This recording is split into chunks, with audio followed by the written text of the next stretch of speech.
अस्सलाम वालेकुम, this is Ayesha Tariq और आज हम DSM-5 के जो डिसऑर्डर स्टार्ट करने लगे हैं उसमें फ़र्स्ट डिसऑर्डर है intellectual developmental disorder.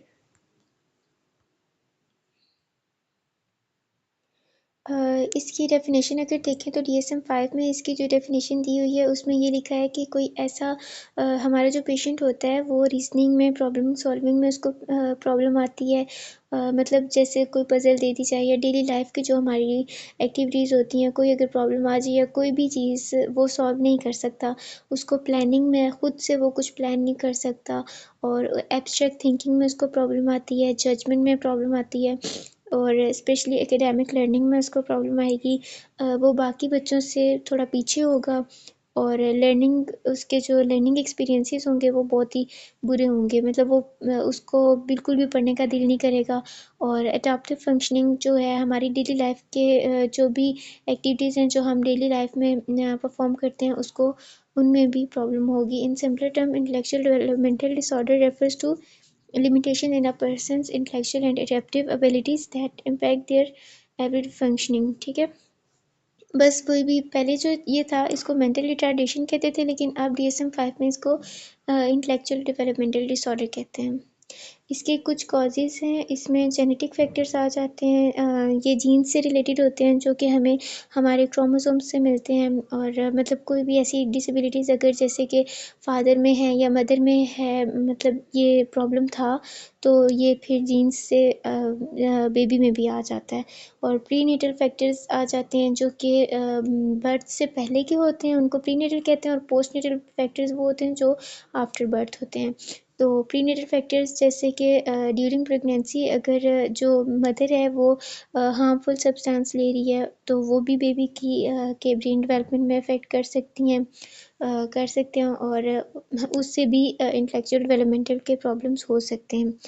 Postnatal development जो है वो आफ्टर बर्थ होते हैं, यानी कि आफ्टर बर्थ अगर बेबी को कोई इंजरी हो गई है, आफ्टर बर्थ बेबी को कोई इन्फेक्शन हो गया है या तो कोई ऐसी मेडिकल कंडीशन जिससे उसके ब्रेन पे इम्पैक्ट पड़ा हो और उससे भी इंटेलेक्चुअल डेवलपमेंटल के इश्यूज हो सकते हैं।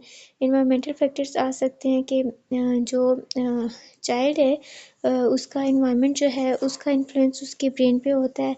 जैसे कि अगर किसी को प्रॉपर न्यूट्रिशन नहीं मिल रही है तो उसमें भी इंटेलेक्चुअल डेवलपमेंट के इश्यूज आ सकते हैं।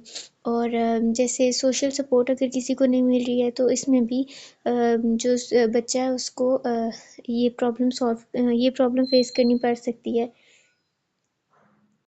नेक्स्ट इसके आ जाते हैं सिम्टम्स और सिम्टम्स में हम देखते हैं difficulty in school, struggle with learning understanding new concepts and academic performance. वो नए कॉन्सेप्ट समझने में उसको प्रॉब्लम होगी और एकेडमिक परफॉर्मेंस भी उसकी लो होगी बाकी बच्चों की निस्बत।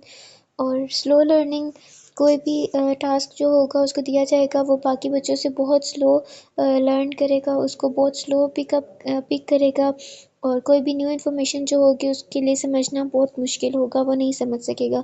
मेमोरी इश्यूज़ होंगे उसको, वो चीज़ें याद रखने में उसको प्रॉब्लम होगी, दोबारा से उसको जब बोलेंगे कि रिकॉल करो तो उसको रिकॉल करने में बहुत प्रॉब्लम होगी, वो रिकॉल नहीं कर सकेगा ऐसा बच्चा जो होगा।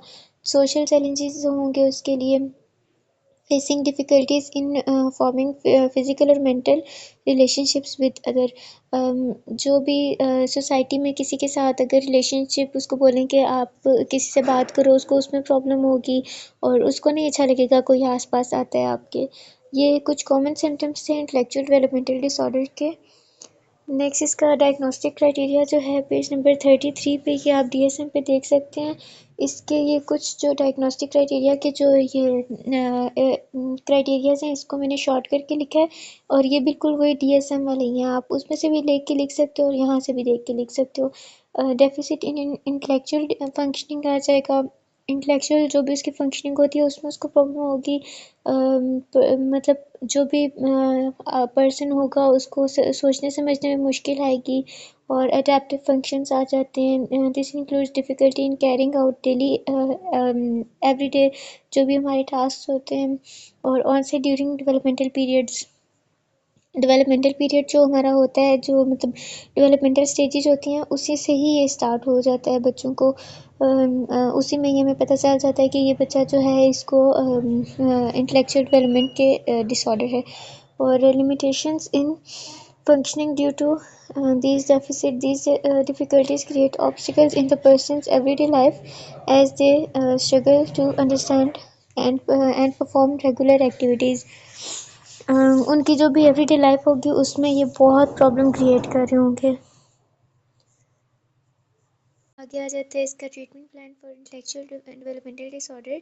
इसमें सबसे पहले थेरेपी आता है, क्योंकि हम लोग उनको थेरेपी देते हैं। उसमें हम सीबीटी भी दे सकते हैं और बिहेवियरल थेरेपी भी देते हैं। इससे उसकी जो अंडरस्टैंडिंग होती है, उस इंडिविजुअल की अंडरस्टैंडिंग और कॉग्निटिव स्किल्स को हम बेहतर बना सकते हैं। इसके बाद उसको हम एजुकेशनल सपोर्ट देते हैं। जो भी ऐसा अफेक्टेड चिल्ड्रन होगा, चाइल्ड होगा, उसको हम लोग स्पेशल एजुकेशन प्रोग्राम में रेफ़र कर देते हैं, ताकि वो अपने लेवल पे आके सीखे। क्योंकि ऐसे जो नॉर्मल स्कूल्स होते हैं उनमें तो नॉर्मल बच्चे होते हैं, एवरेज बच्चे होते हैं, वो आगे निकल जाते हैं, और ये स्लो लर्नर्स होते हैं। इसलिए इनके लिए स्पेशल स्कूल्स होते हैं जिनमें इनको प्रॉपर लर्निंग स्ट्रेटजीज दी जाती हैं, इनके मुताबिक इनको दी जाती हैं।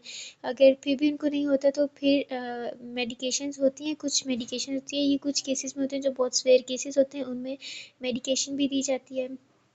और इसके अलावा सपोर्ट सर्विसेज होती हैं, जैसे कि फैमिली सपोर्ट ग्रुप हो गया, और कम्युनिटी सर्विसेज हो जाते हैं, जो कि इनको असिस्ट करती हैं और गाइड करती हैं इंडिविजुअल को और उनकी फैमिली को।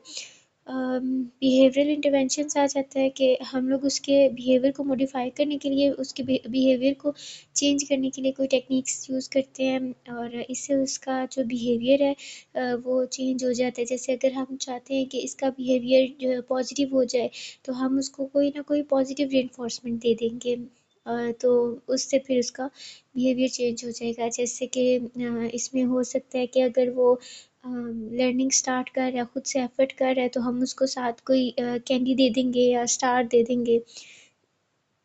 उसको कोई स्टार दे देंगे जिससे उसके मतलब जिसकी वजह से वो बोलेगा कि हाँ मैं अब रोज़ काम करूँगा। इस वजह से उसको कोई ना कोई हम लोग रिइंफोर्समेंट दे देते हैं।